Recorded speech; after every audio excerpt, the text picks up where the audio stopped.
मीठी बोला होता कैसन फील कैसे बताई तानी ढीली बोला होता कैसन फील छोट गहरा बमन हम बहुत जा जी आइए ना समझते सुलझाइए ना मच्छी आला से भाला हो जाएगा। आवाना लोटी जा आवाना लोटी जा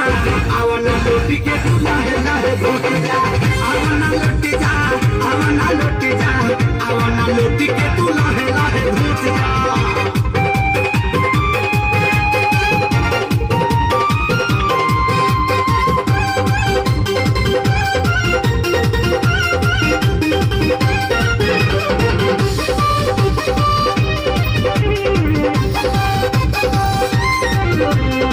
बारू तू मोम लेखा नरम जी देखी ना देह बड़ी गरम जी छुआ पति है लागे हीटर जी चार लगी कमर के भीतर जी खाना खाना कपले ना ना ना ना कहीं जाई से अच्छा खाना खाना कपले जल्दी कहीं जाई से बाटलम हर दवाई लावे छोट जा कनी पास आइए ना हाथ से दवा खिलाइए ना तो मुँह बाइए ना आवाना लोट जा आवाना लोट जा आवाना लोट के तू लाहे लाहे घोटी जा आवाना लोट जा आवाना लोट जा आवाना लोट के तू लाहे लाहे घोटी जा।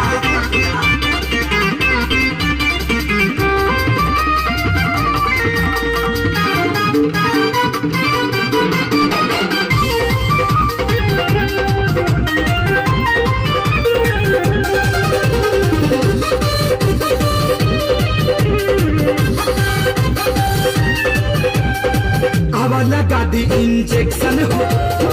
ना ना ना कॉफी रिएक्शन हो हाला रामदेव बाबा के बूटी हो ना बाबा हमसे न टूटी हो कभी करा जमीला आज करे गईला कौन दीजिए ना कभी करा जमीला जी आज करे गईला सूती कपड़ा भेजा के माथा टोक जा खिलाइए ना टॉबलेट मत खिलाइए बहुत महंगा है बड़ी मार मारेंगे चुप आवाना लोट जा आवाना लोट जा आवाना लोट के तू लाहे लाहे घोट जा आवाना लोट जा